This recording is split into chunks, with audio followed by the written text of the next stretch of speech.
오늘 우리에게 주신 하나님의 말씀은 구약 성경에서 봅니다. 구약 성경 814쪽 시가 시편 18송 30절 말씀을 장성 목사가 풀어서 번역한 연이어본으로 봉독합니다. 하나님의 도는 완전하고 야훼의 말씀은 정미하니 그님은 자기에게 피하는 모든 자의 방패시로다. 아멘. 오늘 우리는 성령님 아래 성경 위에 하나님의 말씀을 듣기를 원합니다. 오늘 여러분들이 주목하실 설교 제목은 정미하신 하나님의 말씀입니다. 정미하신 하나님의 말씀에 대해서 저는 언제나 이 말씀을 늘 가끔씩은 묵상해 왔다고 하는 그 고백을 여러분에게 먼저 드려야 하겠습니다. 제가 한글 개역 성경을 좋아합니다. 좋아하는 이유가 무엇인고 하니 그 선택된 어휘의 그 깊이가 굉장히 대단하다는 것입니다. 그래서 저는 그 시절에 어찌 사람들이 이렇게 정확하게 그 많은 어휘 가운데 이렇게 선택해서 또 그걸 채택해서 이렇게 제대로 성경을 번역해낼 수 있었을까 하는 것을 생각해 보면서 우리 한글 개역 성경 번역 과정에 성령님의 개입하심이 충분히 있었다. 이 생각을 하면서 너무 감동 속에 젖어들 때가 자주 있습니다. 물론 한글 개역 성경은 완벽한 성경은 아닙니다. 오직 히브리어, 헬라어 성경 원전 자체만 완전하지요. 그러나 번역의 한계가 있는 것을 감안할 때 우리가 갖고 있는 성경은 굉장히 훌륭한 번역이다. 이런 말씀을 드리고 싶습니다. 그러나 학문이 발전하고 우리가 히브리어나 그 헬라어에 대한 그 학술적 그 넓이가, 높이가, 길이가 또 깊이가 생기면서 조금 그 번역을 다듬어야 되는 것 또한 사실입니다. 저는 성경을 다양한 역본들을 통해서 이렇게 대조하면서 읽으면서 이제 설교를 준비하고 또 평상시에도 그 하나님의 말씀을 다양한 역본들과 대조해 보면서 읽어보면서 무엇이 가장 정확하게 원문의 뜻에 근접할까 하는 그런 학문적 훈련 혹은 학문적 추구를 중단해 오지 않았다 하는 것을 여러분들에게 말씀드리고 싶습니다. 오늘 본문 가운데서 제가 주목하고자 하는 것은 야훼의 말씀은 정미하다고 하는 말씀입니다. 근데 정미라는 말을 여러분들이 특히 그 신세대가 이 말을 알아들을까 하는 우려를 저는 해봅니다. 어떤 신세대가 이것을 읽고 정미는 제 여자친구 이름인데요. 이렇게 생각할 수도 있겠다. 이렇게 생각하면서 이제 이렇게 사람은 자기에게 가까운 쪽으로 해석을 하고 다가서지 않는가 이렇게 생각을 합니다. 야훼의 말씀은 정미하니 할 때 이 정미라는 말 정말 제가 사랑하는 말이고 좋아하는 말이고 가끔씩 묵상하는 말입니다. 여러분 이 정미라는 말은 광산 용어입니다. 근데 어떤 광산 용어인고 하니 금광이 있다고 하겠습니다. 근데 그 금광에서 이제 금을 캐낼 때 처음에 그 이렇게 땅 속에서 혹은 벽체에서 떨어져 나온 그 금광, 그 원광이 있어요. 근데 그 원광은 금과 함께 다양한 잡철들이 거기에 이렇게 붙어 있어요. 그래서 이제 이 그 원광이라고 부르거든요. 그러니까 그 광산에서 캐낸 그 덩어리를 원광이라고 그러는데 그 원광을 이제 정령 과정을 거치게 됩니다. 이제 그러게 되면 모든 잡철들이 그러니까 금이 아닌 다른 그 모든 부분들이 이제 제거가 되게 됩니다. 그리고 금덩어리 정말 금덩어리만 딱 하고 금덩어리만 하고 이렇게 이제 골라낸 덩어리를 접하게 됩니다. 근데 그 금덩어리를 보고 사람들이 하는 말이 그 광산용어로 정미하다 하는 겁니다. 그래서 여기서 정이라고 하는 말은 잡초를 제거했다는 뜻입니다. 그 정자가. 그러니까 잡초를 제거했다. 정입니다. 그러고 났더니 아름다움이 드러났다. 그 골드에, 퓨어 골드에 아름다움이 드러났다. 이게 뷰티, 아름다움입니다. 그래서 이 정미라는 말은 그런 말입니다. 그러니까 뭐냐면 원강을 정령 과정을 거쳤어요. 그래서 모든 잡초들이 제거되었어요. 그래서 금덩어리만 남았습니다. 근데 그 금덩어리를 보고 이제 광산에서 그것을 캐내었던 사람들이 하는 말이 과연 이 퓨어 골드는 정미하다 이렇게 얘기하는 겁니다. 이게 정미의 뜻입니다. 그러니까 요걸 아시면 좋겠습니다. 그런데 이 정미와 함께 좀 비슷한 말이 있습니다. 그 말이 뭐냐면 완미라는 말입니다. 완미. 근데 완미라고 하는 말은 영어로 이제 번역을 하게 되면 perfect beauty가 됩니다. 그래서 완전한 아름다움이라는 거죠. 완전할 완, 아름다울 미, 이제 완미라는 말이 있습니다. 근데 정미와 완미는 뜻이 다릅니다. 근데 완미는 뭐냐면, 그러니까 이 골드 반은 정미입니다. 그런데 그 금을, 그 켜낸 금을 이쁘게 세공을 해서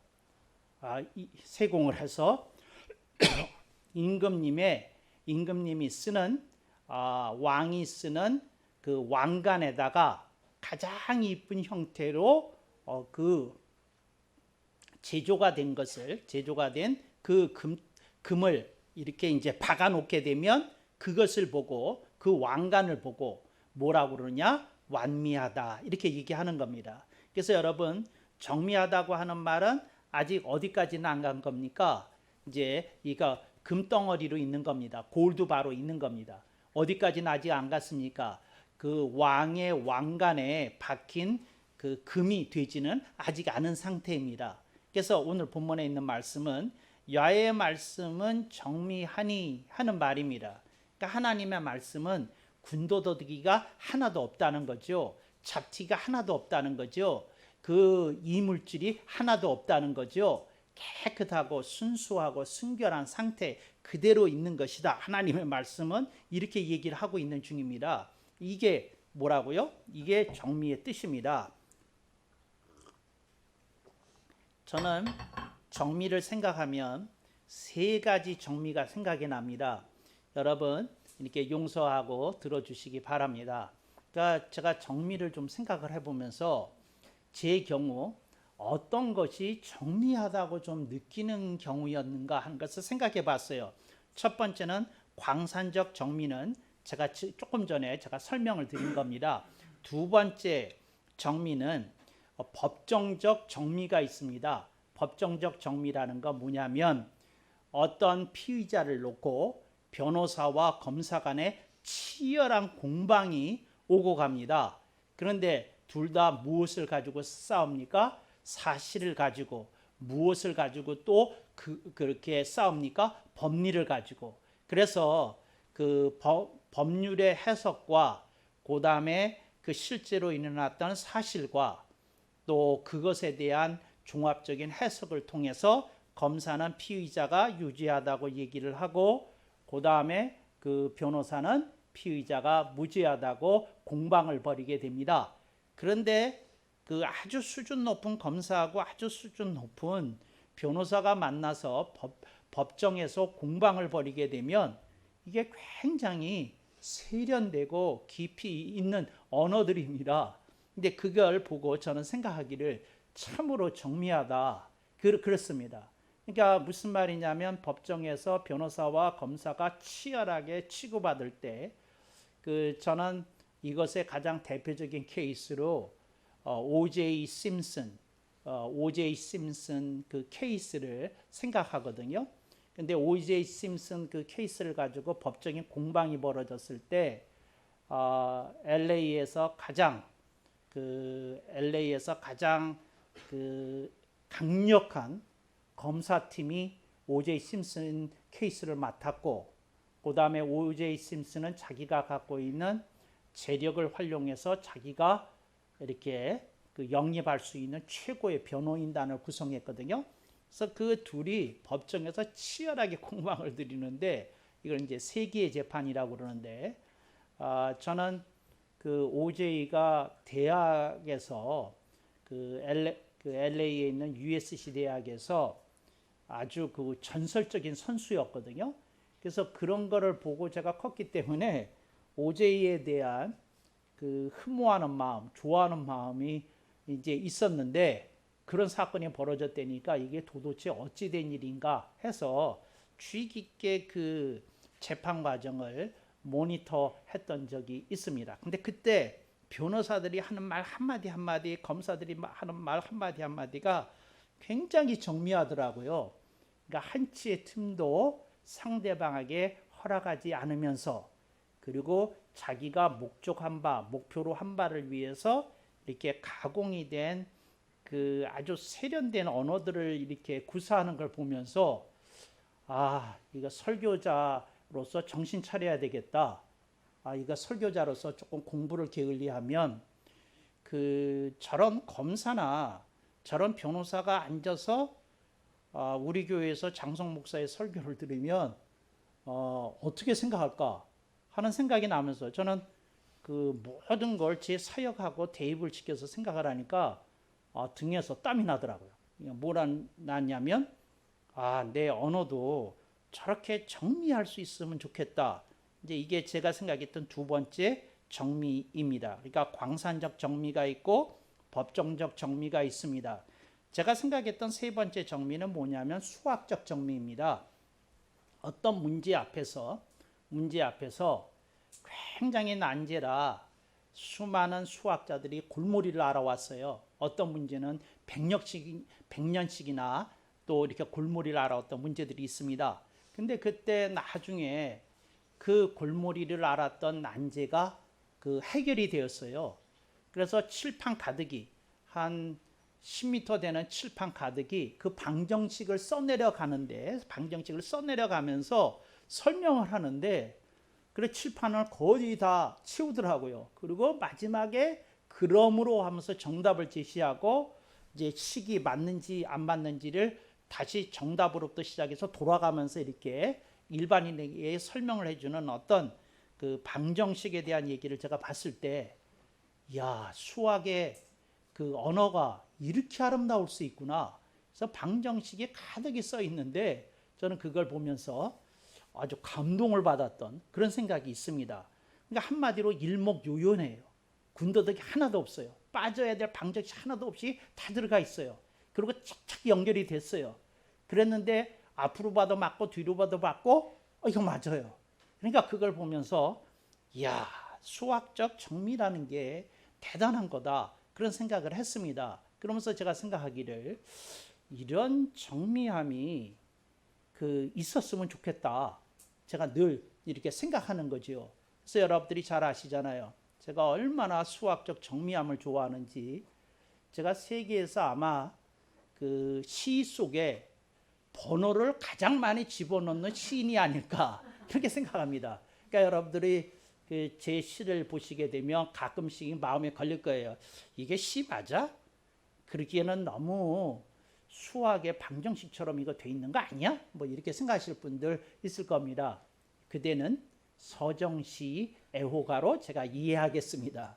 그런데 제가 이렇게 그런데 심취해서 제 시 속에서도 이렇게 숫자가 그렇게 들어가 있고 정렬이 되어 있고 이건 제가 기하학으로부터 이제 이렇게 받은 거고 이렇게 그 모든 것들이 딱 앞뒤가 맞아야 된 건 제가 대수로부터 영향을 받은 거고 그 다음에 복잡한 세계를 통해서 이렇게 얘기한 건 제가 그 미분과 적분을 통해서 영향을 받은 거고 이제 이런 청미한 세계가 있다는 거죠. 그래서 이제 이런 토대 위에서 저는 광산적 정미, 법정적 정미, 수학적 정미 이런 걸 가슴에 품고 있는 사람인데 여기에 두 번째 줄에 야훼의 말씀은 정미하니 그러니까 나는 미쳐버리겠는 거예요. 그러니까 하나님의 말씀이 수학보다도 더 아름답다는 거 아니야? 법정 언어보다 더 아름답다는 거 아니야? 광산의 정념보다도 더 아름답다는 거 아니야? 이제 이렇게 생각을 한 거예요. 그래서 이렇게 생각을 했는데 이제 저에게 주어진 과제가 뭐냐면 목사님이 스스로 함정을 파셨습니다. 광산적 정년을 통해서 골드바가 나왔으니 얼마나 정미합니까? 법정적 그 공방을 통해서 그 검사와 변호사의 정미한 언어가 나왔으니 얼마나 정미합니까? 또 수학적 그 해법을 제시한 방정식을 통해서 그 정미함이 드러났으니 얼마나 정미합니까? 그런데 목사님, 하나님의 말씀이 정미한 것에 대해서 그렇게 설명해 주시지요. 이게 제가 과제예요. 그러니까 제가 설교 준비할 때 저 자신에게 이렇게 걸고 시작을 하는 겁니다. 그래서 이것만큼 하나님의 말씀이 정미하다는 걸 어떻게 보여줄 수 있는가 생각을 해봤더니 하나님이 이렇게 생각을 하신 거예요. 인간이 죄를 계속 짓는단 말이에요. 그런데 인간을 누가 지었느냐? 하나님이 지으셨다는 말이에요.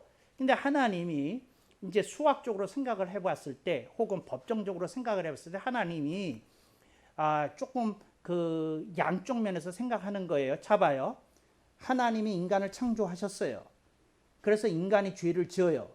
근데 죄를 하나님이 지으라고 부추긴 적 없고 오히려 하나님은 하나님의 말씀대로 제대로 살려고 계속 가르치셨죠. 근데 인간이 어긋나서 자기의 욕구와 욕망과 욕심을 따라 자기들이 자꾸 유혹에 넘어가서 죄를 짓는단 말이에요. 그런데 이게 그 하나님이 생각하시는 방정식 A예요. 그런데 하나님이 또 무슨 생각을 했느냐면 그런데 하나님이 무슨 생각을 하시냐면 그런데 저 죄를 짓는 인간은 누가 지었느냐 그러면 하나님이 그 지으셨거든요. 이게 방정식 B입니다. 근데 그렇다면 이 방정식에서 인간이 죄를 지었다는 방정식에서 인간을 창조한 나 하나님은 빠져도 되는 건가? 하나님이 스스로 점검하신 거예요. 그리고 하나님이 생각하기를 빠져나갈 수 없다고 생각하신 거예요. 그래서 하나님이 무한한 책임감을 가지고 하나님이 스스로 그 책임감을 못 이기셔서 하나님이 사람이 되어서 이 세상에 오셔서 인간의 모든 죄값을 홀로 걸머지시고 십자가상에서 죽기까지 하나님이 요구하시는 정의의 수준을 구현해 내셨다는 겁니다. 이게 너무 기가 막히잖아요. 그러니까 이게 하나님이 이토록 정미하시다는 거죠. 그러니까 다 따져보시고 그 다음에 인간을 구원하려면 나도 책임이 있으니 나도 그 구속사의 한 시점에서 역사에 그 예수 그리스도로 등장해야만 하리라 하고 이렇게 경륜을 세우시고 그것을 실행하셨다는 겁니다. 근데 이게 하나님의 말씀이 정미하다는 얘기입니다. 이게 얼마나 그리고는 하나님이 말씀이 얼마나 정미한지 그래서 구원의 문제는 해결이 됐는데 하나님이 또 다시 보시니까 인간은 예수 그리스도가 와서 죄값을 해결해 주어도 이 세상의 죄악이 관영하기 때문에 세상 사람들이 끊임없이 전쟁을 그치지 않고 범죄를 그치지 않고 사회적인 혼란과 분란을 그치지 않고 그리고 세상에서 자기들이 믿는 소신과 이념의 이름을 따라 서로를 적대시하고 공격하고 그리고 이 세상에서 그들이 자행하는 모든 행위에 대한 것들이 세상 끝날까지 이어질 것을 하나님이 이미 간파하시고 예수 그리스도께서 재림하도록 작정하시고 예언하시고 그것을 실행하실 날을 대기하고 계시다는 것입니다. 그러니까 야의 말씀이 이토록 정밀하다는 겁니다. 그러니까 한치도 빠짐이 없이 아주 정확하게 그리고 분명하게 명백하게 우리들에게 가르쳐 주신다는 겁니다. 그러니까 야훼의 말씀이 이렇게 정밀해요. 근데 이 정밀하신 하나님의 말씀을 들어보면 너무 감격스럽다. 너무 좋다. 그런 생각이 들거든요. 예를 들자면 이런 게 있어요. 여러분이 클래식 음악을 듣지 않습니까?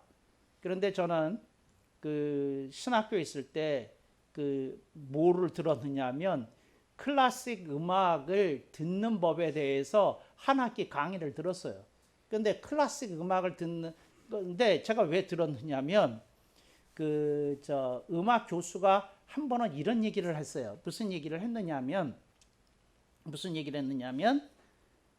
그 음악이라고 다 같은 음악이 아닙니다. 이분이 이런 얘기를 했어요. 그러면서 뭐라고 얘기했느냐면 귀가 있어야 음악을 제대로 듣지, 귀가 발달이 안 됐는데 어떻게 음악이 들어오겠습니까? 그 얘기를 한 거예요. 그래서 제가 그 말을 듣고 우리 자극을 받아서 한 학기 강의를 듣는데 이렇더라고요. 제가 이제 한 학기 강의를 들은 그 소감을 말씀을 드리자면 이런 겁니다. 이게 무슨 말이냐면 클래식 음악, 그게 피아노 연주든 오케스트라 뭐 연주든 뭐 독창이든 합창이든 상관없이 음악 전체를 얘기하는 겁니다. 연주된 걸 얘기를 하는 겁니다. 그런데 귀가 열리지 않은 사람은 다 소리가 똑같아요. 그 딱 둘로 나눠져요. 어떻게 나눠지느냐? 듣기 좋은 소리, 듣기 나쁜 소리. 딱 둘로 나눠져요. 그 다음에 그 귀가 열려지지 않으면 서너 군데 음정이 틀려도 몰라요. 왜? 듣기 좋은 소리로만 들었으니까. 이게 몰라요. 이게 틀려도 몰라요.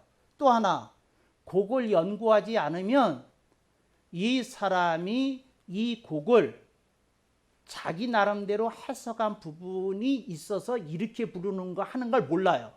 그러니까 그 사람이 그렇게 불렀다는 것만 알지 그 사람이 그 부분에서 뭘 강조하기 위해서 어떻게 했다고 하는 것들은 안 들리는 거죠. 그러니까 그게 이 음악도 제대로 들으려면 듣는 방법을 공부해야 되듯이 제가 여러분들한테 말씀을 드리는 게 이게 뭐냐면 하나님의 말씀이 정밀하게 여러분에게 다가서려면 여러분에게 하나님의 말씀을 볼 수 있는 눈이 열려야 됩니다. 이 눈이 열려야 돼. 미안해요. 눈이 열려야 됩니다. 그러니까 음악을 제대로 들으려면 귀가 발달해야 되듯이 신앙인이 하나님의 실존과 현존에 대해서 제대로 체험하려고 그러면 그 하나님의 말씀을 보는 눈이 이게 생겨야 돼요. 근데 그걸 생기지 않으면 미안해요. 여러분들이 성경에서 읽는 건 하얀 건 종이고 까만 건 글씨예요. 그런데 분명히 읽었어요. 근데 그 뜻을 그렇게 깊게 알 수가 있겠는가 하는 생각이 들더라는 거죠. 그래서 저는 여러분에게 이렇게 얘기합니다. 야의 말씀은 정밀하다. 이게 무슨 말이냐면 성경은 여러분들이 정말 눈이 열려서 제대로 이렇게 열려서 이렇게 볼 수 있는 그 어떤 것이 되어야 된다. 이 말씀을 드리는 겁니다. 이게 일반 교회에서 가리키는 큐티와 개혁교회인 새누리교회에서 가리키는 성경 읽기의 차이점입니다. 새누리교회에서는 이렇게 가리키지 않습니다. 그대여 성경을 펴세요, 읽으세요. 그건 성령님이 도와서 당신에게 진리를 깨닫게 해주실 것입니다. 새누리교회는 이렇게 안 가리켜요. 새누리교회는 뭐라고 가리키냐면 그대여 성경을 읽을 때 조심하십시오. 당신 수준만큼만 성경이 읽혀질 것이니 당신이 읽은 것이 그대로 진리라고 생각하지 마십시오. 당신이 겸손한 마음으로 이것이 하나님의 말씀이 이런가 하여 성경 전체와 함께 대조하고 비교하고 그러면서 성경을 폭넓게 상고하십시오. 이게 새누리교회가 가리키는 방식이에요. 그러니까 새누리교회는 각 개인의 역량을 믿지 않습니다. 새누리교회는 뭘 믿느냐면 그 사람의 수준만큼만 이렇게 열릴 거라는 거죠. 여러분, 미적분을 배우지 않은 사람이 미적분 방정식을 풀 수가 없어요. 성경도 똑같습니다. 여러분 수준만큼만 열려요. 근데 내가 읽는 거 가지고 다 그게 전부인 것처럼 생각하지 말고 성경에 오묘한 세계가 있다는 걸 알고 정묘한 세계가 있다는 걸 알고 그러면서 이렇게 보실 수 있기를 바랍니다. 성경이 희한한 책인 것은 제가 희한하다고 얘기하는 건 뭐냐면 초등학교 3학년도 성경을 읽어서 나름 무엇을 얻을 수 있어요. 성경이 그렇게 대단한 책이에요. 그런데 성경을 50년 읽은 사람도 눈이 캄캄해서 열리지 않는 세계가 그렇게 많다는 거죠. 그래서 이게 뭐냐? 그러니까 그 음악의 귀가 발달돼야지 음악 소리가 깊게 들리듯이 성경도 눈이 제대로 열려져야 그렇게 되는 것이다. 이 말씀을 드리고 싶어요. 그랬더니 누가 저한테 하는 말이, 목사님 편죽은 그만 올리시고 눈이 어떻게 열리지는지 제발 가르쳐 주세요. 그냥 좀 쑤셔서 못 견디겠어요 하는 거예요. 이걸 가르쳐 드리려고 그래요. 그게 뭐냐면, 성경은 하나님 말씀이 깨달아지면 그대로 살려고 움직이지 않는 사람에게 깊이 열리지 않습니다. 그러니까 성경은 가르치는 목적을 위해서 성경을 읽는 사람에게 깊이 열리지 않습니다. 성경은 성경을 통해서 내가 이해를 하기 위해서 성경 읽는 사람에 깊이 있게 열리지 않습니다. 성경은 어떻게 열리느냐 하면, 하나가 깨달아지면 그렇게 살기 위해서 몸부림치겠습니다. 네, 이런 사람에게 성경이 깊이 있게 열린다는 거죠. 그래서 사람들이 성경이 왜 깊이 안 열리느냐, 그 말씀대로 살려는 사람들이 별로 없고 성경을 지식적으로 정리해 두려는 사람들이 많아졌기 때문에 지금 우리나라 교계에서 성경 읽기의 현상이 한국 교육계의 현실하고 같습니다. 그게 뭐냐? 5글자예요. 하향평준화. 여러분, 지금 우리나라 교육은 망했어요. 하향평준화 때문에. 하향평준화 때문에 망했어요. 기업도 망했어요. 하향평준화 때문에. 예를 들어서 기업에서 이렇게 얘기하거든요. 스카이 뽑지 말래. 스카이만 뽑지 말래. 근데 그건 말이 안 되는 게, 공부 잘한 사람을 기업이 뽑을 수 있는 자유를 왜 제한하느냐고요. 공부 잘한 사람 뽑아야지. 그렇잖아요. 노력한 사람 뽑아야지. 그 말이 안 되잖아요. 근데 그렇게 사람들이 주장하면서 하향평준화를 하더라는 거죠. 모든 고등학교의 수준을 똑같이 거의 비슷하게 만들어놨어요. 그게 말이 됩니까? 아니 1등서부터 100등까지도 있어야 마땅한 거지. 모든 교과 과정에서 평가를 없애고 그냥 대충 칭찬하는 쪽으로 가는, 이게 무슨 교과 과정입니까? 이게 무슨 교육 평가입니까? 이게 말이 안 돼요. 이게 하향평준화인데 이게 그 한국 교계 내에도 일어났다는 거죠. 그래서 어떻게 됐느냐 하면 성경을 니나 내나의 책으로 만들어 버렸다는 거죠. 미안해요. 여러분, 성경은 니나 내나의 책이 아닙니다. 성경은 한 번도 그랬던 적이 없어요. 그게 무슨 말이냐면, 아무든지 성경을 여십시오. 그러면 진리가 쫙 하고 깨달아질 겁니다. 미안해요. 난 그렇게 안 믿어져서. 그리고 그렇게 안 가르쳐서 미안해요. 근데 이렇게 가르치는 사람이 별로 없다는 거 제가 인정하지요. 그렇지만 니나 내 성경은 미안해요. 니나 내 책이 아니에요. 성경이 만약 니나 내나의 책이었으면 신학교부터 문 닫아도 괜찮습니다. 신학교로 갈 필요가 뭐 있어요? 내가 읽으면 다 깨달아지는데. 그런 수준에서 벗어날 수 있길 바랍니다. 성경이 굉장히 정밀해요. 오케이. 정밀에 대해서 제가 그 세계가 열리려면 어떻게 해야 되느냐? 내가 말씀대로 살려고 제대로 된 각오와 다짐과 그런 추구하는 자세가 열려진 사람에게 성경의 세계가 열려지는 거지, 그렇지 않으면 열려지지 않는 거다. 근데 그렇게 추구하지 않는 사람에게 그 세계가 왜 열려지지 않습니까? 증거를 대주십시오. 성령님이 그런 사람들에게는 영감을 주시지 않습니다. 깊은 영감을 안 주세요. 성령님은 그 사람이 말씀대로 살려고 하는지를 보시고 영감을 주십니다. 정말이에요. 제가 미안해요. 설교자의 설교를 들으면 알아요. 아, 이분이 책에서 공부한 걸 가지고 설교하는구나 알아요. 그런데 그건 다른 얘기예요. 뭐가 다른 얘기냐면, 그 말씀대로 살려고 고민하면서 하는 사람의, 미안해요. 얼굴은 좀 달리 생겼어요. 좀 달리 생겼어요. 미안해요. 네, 달리 생겼어요. 뭐라고 설명할 길이 없는데 그래요. 그런데 좀 달리 생겼어요. 그거 열리지 않아.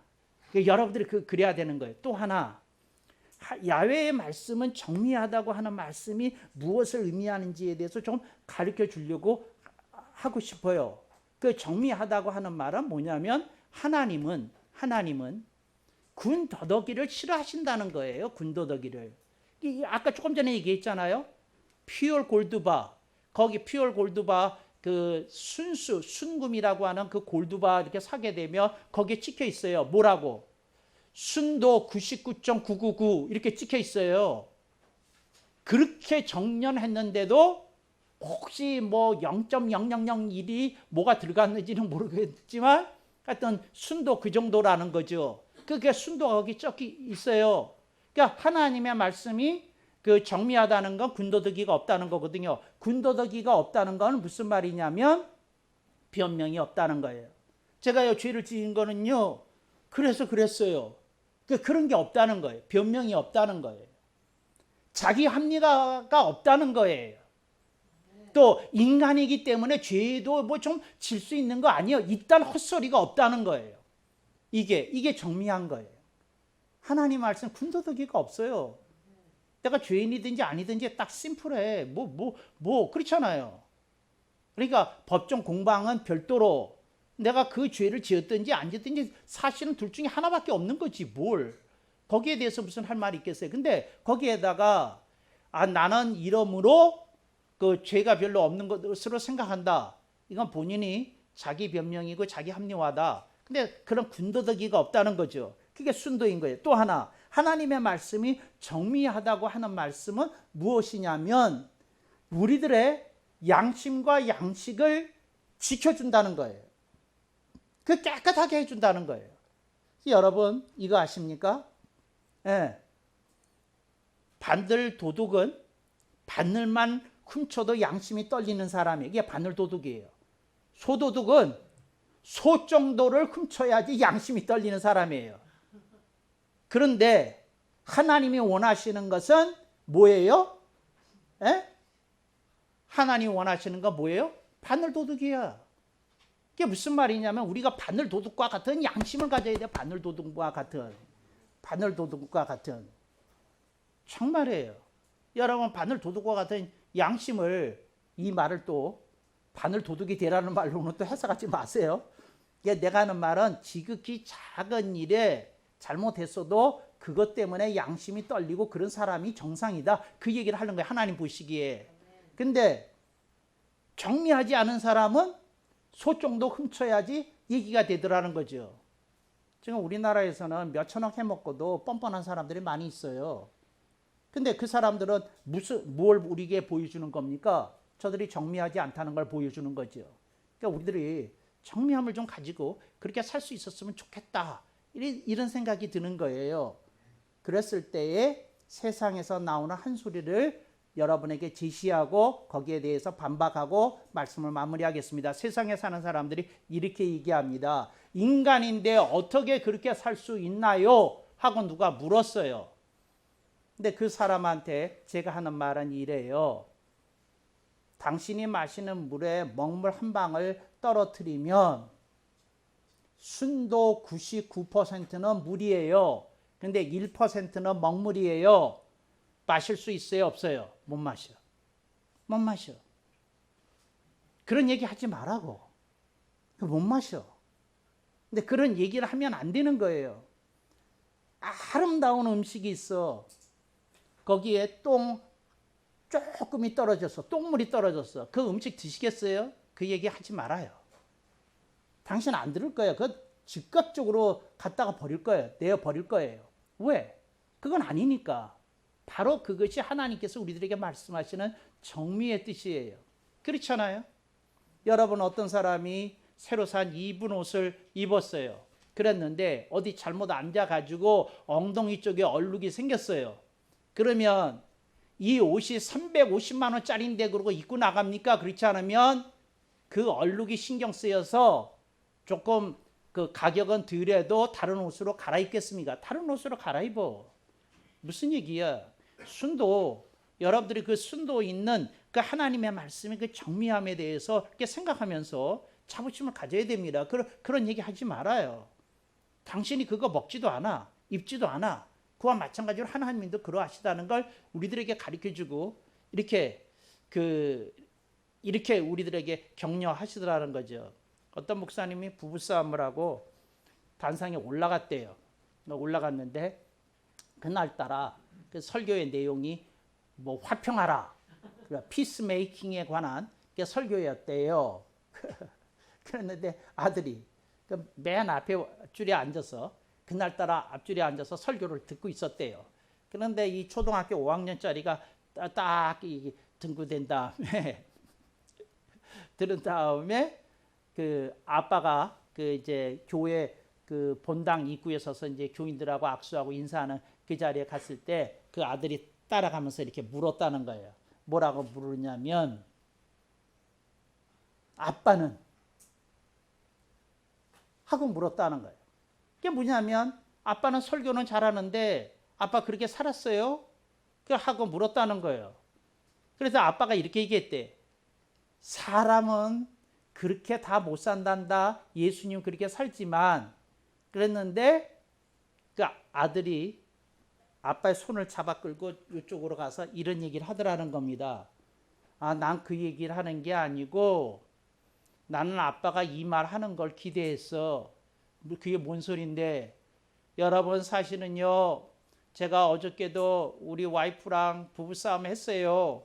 이거 제가 여러분에게 화평하라고 하지만 저도 이렇게 살기가 쉽지 않네요. 나는 아빠가 그 말 하기를 기대했어. 이렇게 얘기하더라는 거예요. 그 아들이 아빠는 그렇게 못 살지 않아. 그렇게 얘기하잖아요. 제가 미국에서 고등학교를 다녔는데 목사 아들만 12명 있었어요. 근데 우리들이 늘 같이 앉아서 점심을 먹어. 그런데 얘기를 할 때 내 그 친한 친구 중에 한 놈이 이런 얘기를 하는 거예요. 너희 아빠는 예수님을 믿냐 하고 묻는 거예요. 너희 아빠는. 절친끼리 하는 얘기예요. 그러니까 목사 아들끼리 나눈 대화야. 일반 애들이 있을 때 말 안 하고 뭐라 그러냐면 너희 아빠는 예수님 믿냐? 그 묻더라는 거예요. 그 자기가 가만히 봤는데 우리 아빠는 예수님을 믿는 것 같은 것이 의심스러울 때가 자주 있다는 거야. 그 아들들이. 내가 여러분한테 얘기해요. 여러분, 하나님 말씀이 정밀하다고 하는 건 뭐냐면 You've got to prove yourself. 여러분이 여러분 자신을 증명해야 돼. 여러분 자신을 증명해야 돼. 말씀대로 살면 정말로 축복이 온다는 걸 정밀하게 이렇게 보여줘야 돼. 다른 방식이 아니라 여러분의 삶을 통해서 진정하게 이렇게 살고 있다는 걸 그걸 보여줘야 돼. 누가 누구를 속일 수 있어요? 아무도 못 속여. 그러니까 여러분들이 그걸 보여줘야 돼. 보여줘야 돼. 근데 그런 그 여러분들이 되시기를 주님의 이름으로 축복합니다. 아멘 억만 번.